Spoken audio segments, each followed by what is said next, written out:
Welcome back to my channel. I think the lighting in this video is a little weird. I have this new lamp and I'm like trying to make it light better, but I don't know how much it's actually helping and how much I just sort of look like half my face is orange and half of it is super pale. So we'll see. Today I want to read you guys a short story that I wrote. It was my summative for the short story fiction, creative fiction part of my class, and this is the edited version because the first version people were like, I'm kind of confused, so I edited a little, and I think this version is a little more understandable, so I hope you guys enjoy it. Let's get started. Overcomer.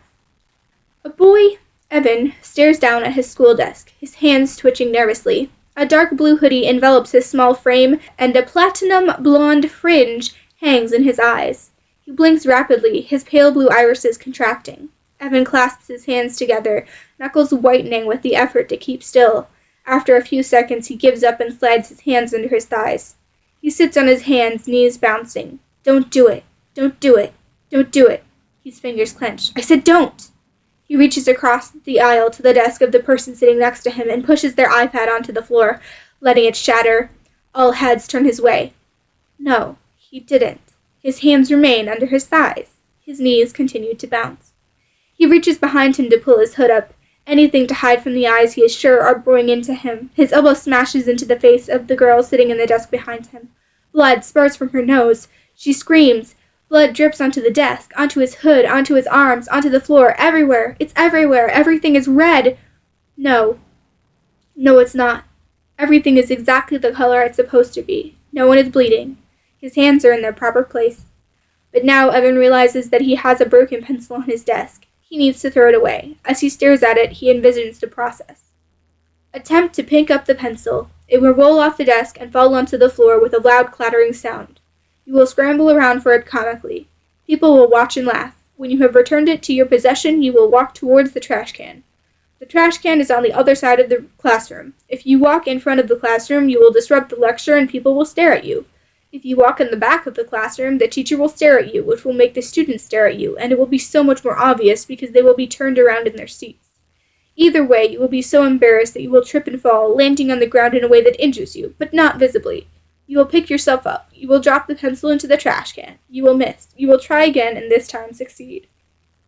You will return to your desk, attempting to hide your injury. It will eventually be the cause of your premature death. The vision was broken as the bell rang.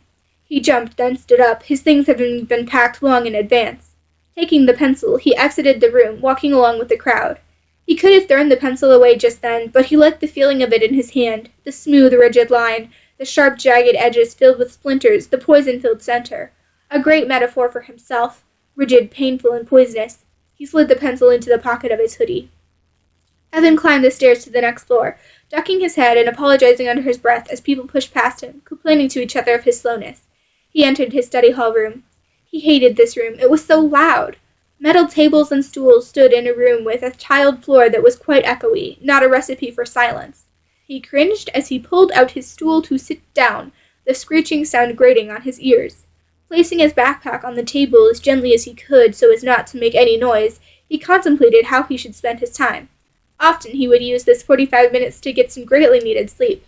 However, at the moment he was too wired, too jittery. He would just end up shifting restlessly and overthinking everything in his life some more. There was always homework. His mind was already racing with the things he would need to remember to do when he got home from school. His final option was the internet, browsing Pinterest, reading fan fiction, and watching tasty videos on silent. It was mindless, distracting, and most of the time he wouldn't get yelled at for doing it. Even as he scrolled through memes, fan art, and pictures of cute animals, memories kept popping into his head. An art teacher had said to him once, I never see you smiling in this class. Why don't you? He quickly made up an excuse about him being tired because it was the last class of the day. Really, he enjoyed the art, just not the instructors, but he wasn't going to tell her that, not in front of the other students who were watching.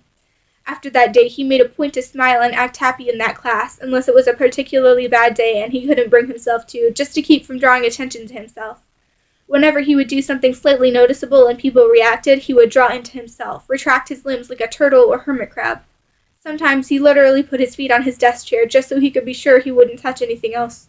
Everything he touched seemed to break. Evan knew that his thoughts were irrational. Overthinking so much, it just wasn't normal.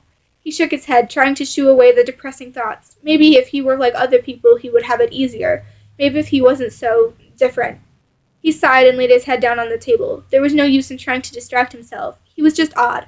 Part of the reason why he was so jumpy, he knew, was that he was afraid people would judge him. It was not always easy for him to pass, though when he had the energy, he did his best. Sometimes he just wanted to wear a bow to pull his bangs back, paint his nails, or put on one of his old skirts. Whenever he did, he got stares that made him extremely uncomfortable. People would whisper, "He-she," when they saw him in the hall with lipstick on at the same time as combat boots. It made it much harder for him to be comfortable in any situation, whether he was passing or not. Evan knew that he had to get over his fears at some point.